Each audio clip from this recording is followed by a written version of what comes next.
السلام علیکم۔ وعلیکم السلام۔ میرا سوال ہے کہ ہم کس طرح ابراہیم علیہ السلام کے مذہب کی اتباع کر سکتے ہیں؟ جی ہاں، آج کا جو ابراہیم علیہ السلام کے مذہب کو اللہ کا ہدایت مل گئی، مجھے رب کی طرف سے صراط وسط دین جو قائم ہے ملت ابراہیم حنیفہ۔ دیکھیے قرآن مجید میں یہ کہاں لکھا ہے کہ یہ ابراہیم علیہ السلام کا مذہب ہے؟ یہ سورہ حج کی 22 کی 78 وَجَاهِدُوا فِي اللَّهِ حَقَّ جہادی، جہاد کرو، جد و جہد کرو اللہ کے اندر جیسے جہاد کرنے کا حق ہے۔ هُوَ اجْتَبَاكُمْ وَمَا جَعَلَ عَلَيْكُمْ فِي الدِّينِ مِنْ حَرَجٍ، اسی نے تم کو چن لیا اور تمہارے اوپر دین میں کوئی مشکلات نہیں رکھی۔ ملتا ابیکم ابراہیم، یہ تمہارے باپ دادا ابراہیم کا مذہب ہے، یہ اس آیت میں لکھا ہوا ہے۔ یہاں سے تو ہمیں پتہ چلے گا یہ ابراہیم کا مذہب ہے۔ اب ہو کیا رہا ہے، اس کا میرا پورا ایک لیکچر ہے ملت ابراہیم کے بارے میں قرآن کیا کہتا ہے، پورا ایک لیکچر۔ لیکن میں آپ نے سوال کیا تو تھوڑا سا میں بتاتا چلوں، ایک آیت اور بتا دیتا ہوں۔ اس سے پہلے میں ایک آیت سے یہ بتاتا چلوں کہ قرآن مجید میں اللہ تعالیٰ نے ابراہیم علیہ السلام کی جو سنت ہے جو ہمیں فالو کرنی ہے مذہب کے طور پہ، وہ ہے، ایک بات یہ ہے جیسے کہ انہوں نے بتوں کو توڑا، بت توڑے تھے نا، اب ہم سنت ابراہیم علیہ السلام کی جو بت توڑنے کا جو طریقہ کار ہے اس سے اپنے بت توڑیں۔ جب ہمارے بت ٹوٹیں گے تو ہم اس کی وضاحت کریں گے سنت ابراہیم میں، دوسروں کو بتائیں گے تو ان کے بت ٹوٹیں گے، جیسے ابراہیم علیہ السلام نے ہمارے توڑے۔ سمجھ آ رہی میری بات؟ تو وہ مذہب ہو جائے گا ابراہیم علیہ السلام کا۔ اور یہ فیکٹ ہے دنیا میں کہ ہر انسان اللہ کی کتاب سے پہلے بت پرست ہوتا ہے۔ فزیکلی بت کی بات نہیں کر رہا ہوں، سائیکولوجیکل آئیڈلز ہیں، سائیکولوجیکلی نفسیاتی طور پہ ہمارے اندر بت ہیں جن کو ہم سمجھتے ہیں۔ اللہ کا بھی ایک بت ہے، محمد صلی اللہ علیہ وسلم کا بھی ایک بت ہے، پیغمبروں کا بھی بت ہے، جو ہم سمجھ رہے ہیں وہ جو اللہ بتا رہا ہے وہ نہیں ہے۔ تو اس طرح کے بت توڑنے کا ابراہیم علیہ السلام کا ایک تو یہ ہے۔ اسی طرح حج ان سے ریلیٹڈ ہے، قرآن مجید میں سورہ 22 حج میں اللہ نے بتایا ہم نے گھر کی نشاندہی کی ہے نا، تو حج بھی ان سے، یہ ان کا اس کو فالو کریں تو ابراہیم علیہ السلام کی سنت پہ عمل کر رہے ہیں۔ پھر ابراہیم علیہ السلام کو کلمات سے آزمایا کہ جب اللہ کے جو کلام ہے، جو ورڈز ہیں اس کی انڈرسٹینڈنگ سے روح آتی ہے، اس سے ہمیں جب بات سمجھ آتی ہے وہ آزمائش ہوتی ہے پھر کہ اس پہ عمل کریں یا نہ کریں۔ تو ابراہیم وَإِذِ ابْتَلَىٰ إِبْرَاهِيمَ رَبُّهُ بِكَلِمَاتٍ فَأَتَمَّهُنَّ، جب ابراہیم کو کلمات کے ساتھ آزمایا انہوں نے پورے کر دکھائے۔ تو ہمیں بھی اللہ کے جب کلام ورڈ سمجھ میں آتے تو ہم بھی اس پر اس کی روح کو سمجھ کے پورا کریں، تو اگر نہیں کریں گے تو وہ سنت ابراہیم نہیں ہو جائے گی۔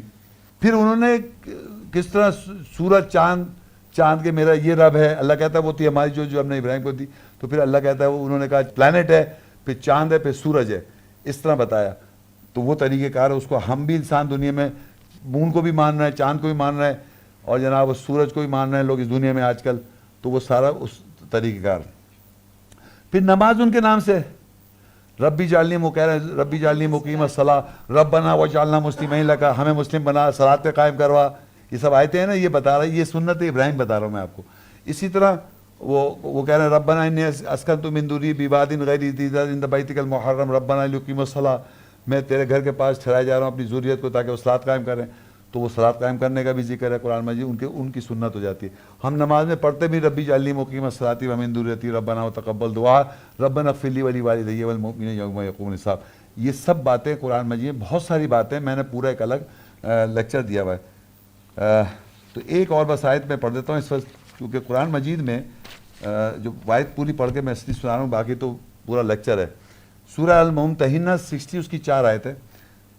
قد كانت لكم اسوة حسنة في ابراہیم والذین معه اذ قالوا لقومهم انا براء منكم ومما تعبدون من دون الله كفرنا بكم وبدا بيننا وبينكم العداوة والبغضاء ابدا حتى تؤمنوا بالله وحده الا قول ابراہیم لأبيه لاستغفرن لك وما املك لك من الله من شيء ربنا عليك توکلنا واليك انبنا واليك المصير۔ بے شک تم سب کے لیے ابراہیم علیہ السلام ان کے ساتھیوں میں اسوہ حسنہ، بہترین اسوہ حسنہ ہے، اور جو ان کے ساتھ ہیں۔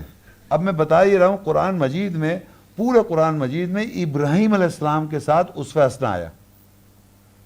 وہ مذہب کے باپ ہیں تو اللہ اسوہ حسنہ ابراہیم علیہ السلام کو کہہ رہا ہے، اور ان کا ذکر جو ہے جتنا بھی ریلیٹڈ ذکر ہے میں تھوڑا سا بتایا، ملت ابراہیم کا پورا الگ لیکچر ہے۔ قد کان لکم اسوۃ حسنہ فی ابراہیم والذین معہ، اللہ کے گھر میں جاؤ مقام ابراہیم موجود ہے، اور ہم اسی کے دین کو فالو کر رہے ہیں، انہی کے مذہب کو فالو کر رہے ہیں، اور ہمیں پتہ ہی نہیں ہے۔ تو ان کے ساتھ ہی تمام انبیاء ہو گئے، اور جو ابراہیم علیہ السلام کے مذہب پہ اگر آ رہے ہیں، جیسے میں اور جو سارے انبیاء ہیں اور پھر میں ہوں اور لوگ بھی ہیں جو ابراہیم علیہ السلام کے مذہب پہ آئیں گے، تو وہ ان کے ساتھی ہیں۔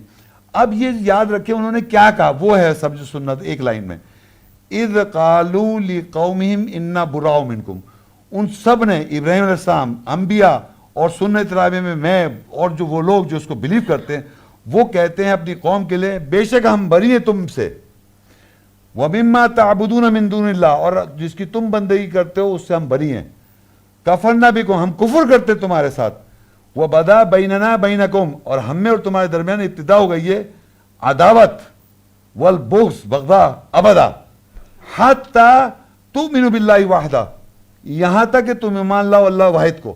یعنی اگر ایسا نہیں کریں، اللہ نے کہا ہمارے تمہارے درمیان یہ ابتدا ہو گئی ہے دشمنی کی، اور کر رہے ہیں لوگ دشمنی مجھ سے، یہی لکھا ہوا، یہی سنت ابراہیم ہے، یہی تمام انبیوں نے کیا، یہی انہوں نے تمام انبیوں نے لوگوں کے تھوڑی خیال رکھا کہ لوگ کیا کہیں گے بولا، اور سارے رسولوں کو جادوگر کا، مجنون کا، تمام رسولوں کی اگر آپ دیکھیں انہوں نے جب جا کے اللہ کا پیغام دیا تو لوگ کہہ رہا مجنون ہے، پاگل ہے، اور جناب جھوٹا ہے اور جادوگر ہے، سارے الزام لگائے۔ کیوں؟ اللہ یہ تھوڑی انہوں نے آیت بتا، اور یہاں جو اللہ کے دین کا مذہب کا کام کر رہے ہیں تالیاں بج رہی ہیں، ان کی تعریف ہو رہی ہے، تو اللہ کہہ رہا ہے وہ تعریف چاہتے ہیں اس کی جس کی انہوں نے کچھ کیا ہی نہیں ہے۔ میں نے ابھی لیکچر میں بیان کیا، جو رسولوں کی سنت پہ جو لوگ عمل کر رہے ہیں تو وہ تو مائنورٹی میں ہوں گے، یہ ہو ہی نہیں سکتا کہ تمام ہزاروں لاکھ آدمیوں کی پتہ کیا کوئی دشمنی نہیں کر رہا، بہت خوش ہو رہے ہیں، بہت اچھا کام کر رہے ہیں، تعریف کے لیے کام کر رہے ہیں کیا؟ نہیں، تو دشمنی آ جائے گی۔ مگر دشمنی اللہ کہتا ہے الا قول ابراہیم لابیہ لاستغفرن لک وما املک لک من اللہ من شیء، دشمنی ہماری نہیں ہو سکتی ہے ہمارے باپ دادا سے، میرے باپ دادا، آپ کے باپ، سب کے باپ دادا، اگر وہ مشرک تھے ابراہیم کے باپ دادا، تو اللہ کہہ رہا ہے وہ انہوں نے وعدہ کیا تھا ابراہیم علیہ السلام سے، جب انہوں نے میسیج دیا اور انہوں نے کہا کہ میں تجھے آگ میں ڈال دوں گا، تو وہ الگ ہو گئے اور انہوں نے کہا میں تیرے لیے مغفرت کی دعا مانگوں، لیکن میں طاقت نہیں رکھتا کہ اللہ کے اوپر کہ وہ بخشے گا نہیں، مطلب اس طرح کی بات۔ تو ہم جو دعا ہے اللہ کہہ رہا ہے اس کی دشمنی نہیں ہے، انہوں نے باقی لوگوں سے دشمنی کر لی لیکن یہ اس قول کے اوپر دشمنی نہیں ہے۔ اور ہم دیکھیے ہم پڑھتے ہیں ربی جعلنی مقیم الصلاۃ ومن ذریتی ربنا وتقبل دعا ربنا اغفر لی ولوالدی، اے رب میرے والدین کی مغفرت کر دے، ربنا اغفر لی ولوالدی وللمؤمن یوم یقوم الحساب، میرے والدین کی مغفرت کر دے اور مومنوں کی حساب کے دن کی۔ تو یہ اس کی دعا کرتے ہیں ہم، نماز میں پڑھتے ہیں، اس میں دشمنی نہیں ہے، لیکن ویسے دشمنی سب سے وہ آپ کو فیس کرنا پڑے گا لوگوں کے ساتھ۔ اور ربنا علیک توکلنا، اے رب ہم تجھ پہ توکل کرتے ہیں، والیک انبنا، ہم تیرے لوٹتے ہیں، اور یہی والیک المصیر، اور یہی ہمارا ٹھکانہ ہے۔ میرا کہنے کا مقصد ہے یہ میں نے آپ کو چند الفاظ میں بتا دیا، لیکن ابراہیم کی ملت ابراہیم پہ پورا ایک میرا لیکچر ہے الگ سے، وہ دیکھ لیں۔